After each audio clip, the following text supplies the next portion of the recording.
Do you believe that he is more of a visionary than Elon Musk? Indeed. The stock has undoubtedly supplanted Tesla, and I believe Musk has a clear vision for the future. But I believe Jensen is considering a legacy of completely altering the way the world operates. By himself, Jensen is bringing about an industrial revolution, while Musk is inventing a method of delivery. Without a question, those are both outstanding accomplishments. However, yesterday night, Jensen was more Stravinsky than Taylor Swift when it came to starting an industrial revolution on his own, creating the loom, the train, and the steamboat. He may be the world's brightest guy, thus he can be anyone he wants to be. He has been Da Vinci and Stravinsky. As I mentioned at the beginning of the episode, NVIDIA let me down. Not quite, that is.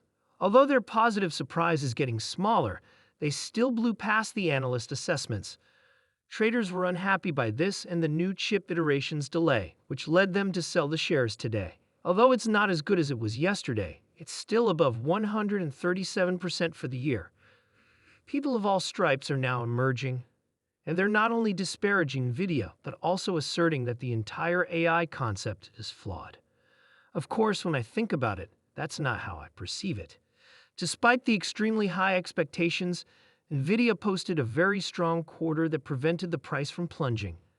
As I've been telling you all week, money managers were anticipating another crazy beat and raise quarter from this firm, but portfolio managers were secretly hoping for these given the extremely high whisper figures, which are the ones they were actually anticipating behind the scenes. Considering that the entire market appeared to be depending on this quarter, I believe the final result was likely a respectable one. The other AI plays suffered little collateral damage, but NVIDIA took a beating.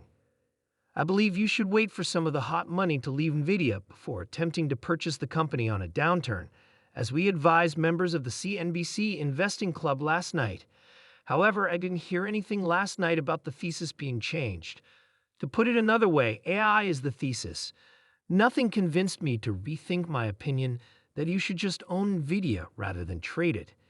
You could see how much money was lost because so many individuals traded it. Having stated that, I feel obliged to address a persistent notion that artificial intelligence is a hoax with no practical applications that has been simmering beneath the surface for months.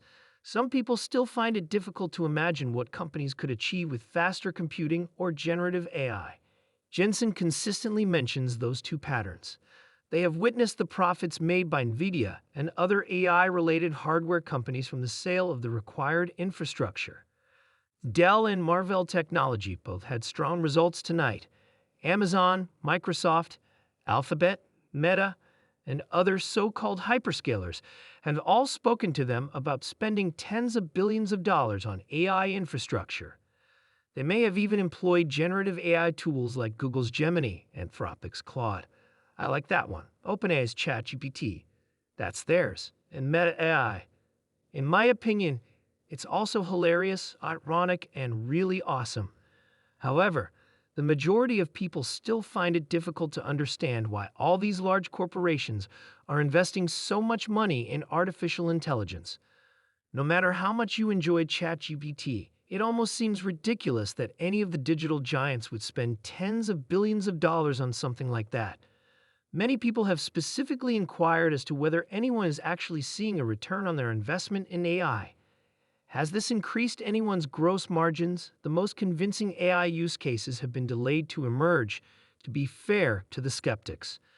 Training, the essential phrase here is training AI models, receives a large portion of the initial investment. Artificial intelligence that can genuinely assist users is only possible if that procedure is completed. Additionally, the majority of the domains in which AI is genuinely beneficial are focused on enterprises. You never know how well these models can write code as a consumer. Remember the word enterprise, since it indicates that it is not you. I'm going to start something new tonight because of this.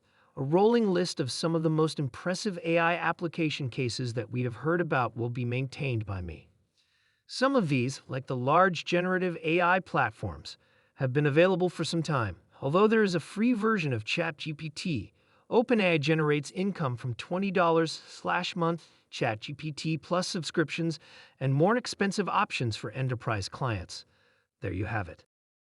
Higher-tier Gemini and Claude products are about the same price, and since late last year, Adobe's Firefly capabilities and Microsoft's Copilot features have been included in the larger product suite. Both of those generate revenue. However, as more interesting applications of AI begin to emerge, I want to go over the ones that NVIDIA and Salesforce just shared with us last night.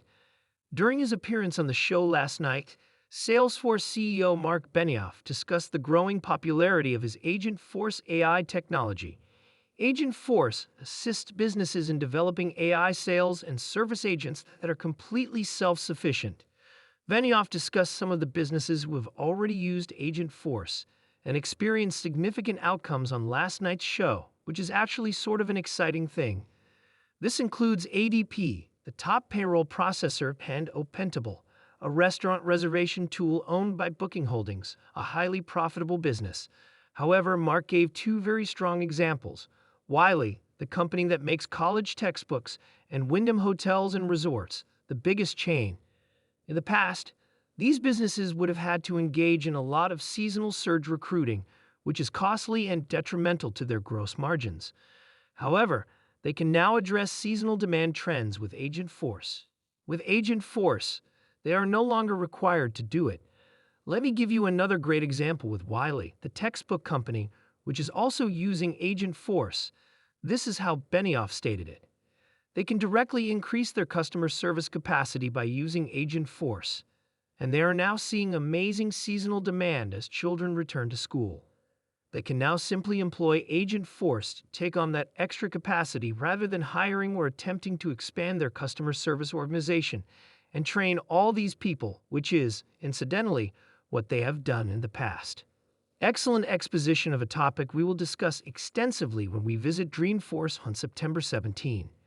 What about the use cases that NVIDIA discussed during the conference call last night? All of these businesses are utilizing AI and are now experiencing positive outcomes. Here are a few software providers. We've worked with AMD ServiceNow. We know they have a great product with their partnership with NVIDIA. SAP, a huge organization that helps coordinate technology at the enterprise level, Cohesity, and Snowflake. We've worked with them a little, an electronics manufacturer named Werner and an IT consultant named Accenture, who helps businesses figure out how to integrate technology. Additionally, NVIDIA criticized all automakers which are developing autonomous vehicle technology. It's significant because up until now, there have only been a few automakers. Additionally, Saudi Aramco, Uber, and Lowe's employ NVIDIA's Nemo Inference microservices, which let users execute AI models on the company's top-tier CPUs. By employing this technology, the latter, the biggest oil firm in the world, reportedly achieved an 8x reduction in latency and 70% cost savings.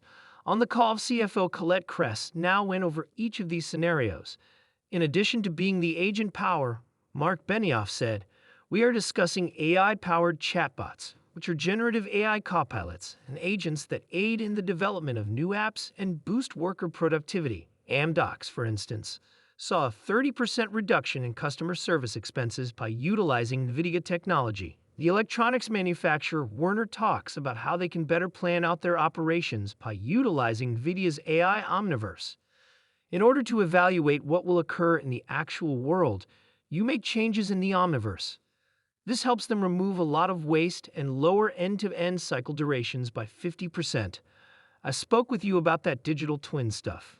Because autonomous driving necessitates enormous amounts of processing power and learning capacity, automakers are huge fans of AI. Another example is that last week, Andy Jassy, the CEO of Amazon, wrote on LinkedIn that Amazon Q, the company's generative AI assistant for software development, can aid software engineers with the most vital but laborious activities, such as updating basic software. In particular, software developers can complete a project that typically takes 50 developer days in a matter of hours with Amazon's in-house generative AI helper. There's something concrete now, the equivalent of 4,500 developer years, not hours, but years, of labor have apparently already been saved by Amazon. Additionally, according to Jassy, improvements made to Amazon T have enhanced security and reduced infrastructure costs, resulting in an expected yearly efficiency gain of $260 million. In summary, the next time someone inquires about the true applications of artificial intelligence, you can respond that large, well-established businesses are already saving a significant amount of money by implementing this technology in some areas of their operations.